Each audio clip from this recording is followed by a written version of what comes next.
Hi guys, my name is Casey Ballin. I'm with the company Atlantic Sea Farms. Really excited to be here today. And the project that I was working on for just about the past year is making fertilizer from road-grown kelp from our kelp farmers. And so a little bit about Atlantic Sea Farms. We're a kelp company based in Saco, Maine.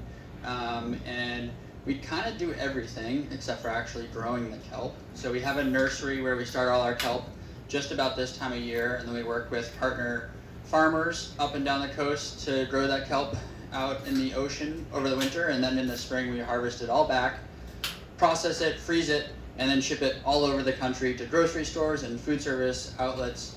And it's been really great. And in 2020, right before COVID hit, we hadn't even taken most of the kelp out of the water, and it was already all sold. And I think the team was feeling pretty good. And then COVID hit, and all those sales just disappeared, and it was time to kind of rework. And so we pivoted into retail, and that went really well. But we went from selling like 35-gallon buckets to kelp cubes that are like this small. And so we weren't moving the same volume of kelp. And a big part of our mission and how we measure our success is how much kelp we're moving and how much money we're driving back to the Maine coast and supporting fishermen in growing kelp. And so that's kind of where this idea for like looking at other outlets aside from food. There's a lot of fertilizer that's used in this country, and there's a lot of use for that. So the first thing I did was kind of send our sugar kelp and our skinny kelp off to the Maine Soil Lab to get tested to see what's actually in there. Is it different from rockweed? What could we use it for? What nutrients might be available that farmers would be eager to get their hands on? And while I was waiting for those results to come back in, I was also just doing some market research. What other fertilizers are out there? Are they kelp meals? Are they liquid fertilizers? Are they something else? Who's selling them? What kind of kelp are they using? And a whole bunch of other questions. And pretty quickly it became evident that the kelp meals on the market were pretty popular, and their price point and the price point that we'd be able to make a kelp meal out was they're about 1/10 of the cost. And I'm okay trying to cut costs maybe by 50%, but by 90% was just not going to happen. And part of that is because when we make a kelp powder, we keep everything food safe across the whole journey of the product, from the boat to the truck to the dryer to how we package it. And that's part of the reason that it's so costly.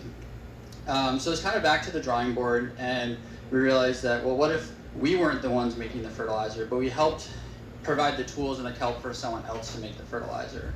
And so Jesse and our sales team kind of got going. We started talking to people and realized there actually was a demand for our kelp. And now those soil lab tests that I had done, the soil tests that I'd done on the kelp, came into use. So we could tell people, like, here's the product, and here's actually like what's actually in it, and kind of a report on what you might be getting when you start to work with it to develop a fertilizer. And so, we do the same thing when we sell someone one of our products. We give them some recipes. A lot of people don't really know how to heat kelp. You got to kind of get them going and off the ground. So we were able to kind of do the same thing with the kelp that we were going to sell into fertilizer.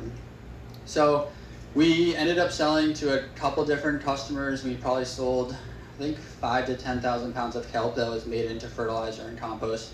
And so I think that's a huge win. Like, this project was really to see, like, can we do it and how would we do it?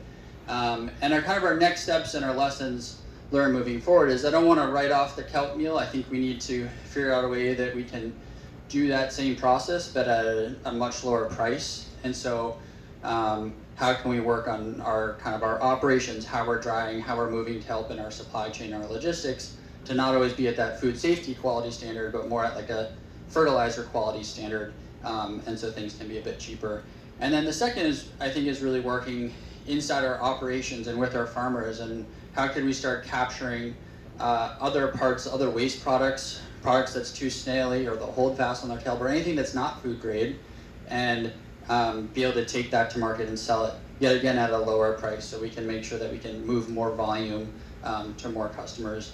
And so that's, I think, something that I'm really excited to kind of work on with our team this year. There's a lot of logistics and a lot of different SOPs that we have developed over the years to get the company to where it is now. And now we need to think about how can we have another side stream along that doesn't have the same standards, that doesn't have the same costs, but we can still be paying our farmers for that product we can take that part, we can keep it frozen, or maybe one day we'll meal it and take it to market. And so we may explore fertilizer more ourselves, but I think also it's a great opportunity for us to support other businesses that are trying to start creating a fertilizer and be able to give them the tools and resources to do that. So a big thank you to Sea Grant for making this possible and funding it, and I'm looking forward to continuing to explore it.